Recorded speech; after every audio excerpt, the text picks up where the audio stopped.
जुगनी मेरी छोरी से जुगनी वास्ते परेशान होने की कोई जरूरत नहीं। देख उन्हें तो अपना समान तैयार कर भी लिया होना, मैनू जुगनी की चिंता नहीं है। जुगनी की चिंता मैं कभी की भी नहीं, चिंता तो मैनू तेरी है, समझ गई ना। मैं जानना है तू मैनू यह कारण बुला रही है ना जल्दी कि तेरे को टैची नहीं बंद होना। और तू टैची तो समान ही ला के पा देना, तो टैची कितों बंद होना। नाले मैं समझना है, मैं तेन कहना कुछ नहीं है, समझ गई ना तू। मां का दिल है,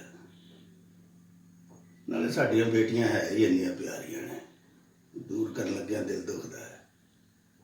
देख मैं तेन एक गल दसा, भगवान ने बदलाव जिंदगी का नियम है, समझ गई ना।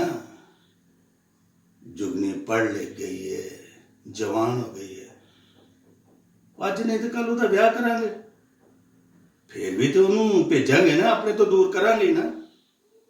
तो हौसला रख, समझ गई ना। देख अज नौकरी लगी है, अज इत्थे है, कल होर किते, फिर होर किते, ये तो काम हुण चलदा ही रहना है। इस कारण मन खराब नहीं करीदा, समझ गई ना तू। रब ते भरोसा रखा कर, माता रानी जो करेगी ठीक करेगी। वो नाले मैं है ना, देख आटो चला के ना आपां इन्ना किते कमा ही लईदा है कि असीं अपनियां धीआं दा ख्याल रख सकीए, समझ गई ना तू। चल छड्ड हुण फिकर, और रोटी का डब्बा तैयार कर, काम ते चलीए। तेरा ते गल्लां ने ढिड भर जाना, मैनू तो रोटी खानी पैनी है ना। चल चल।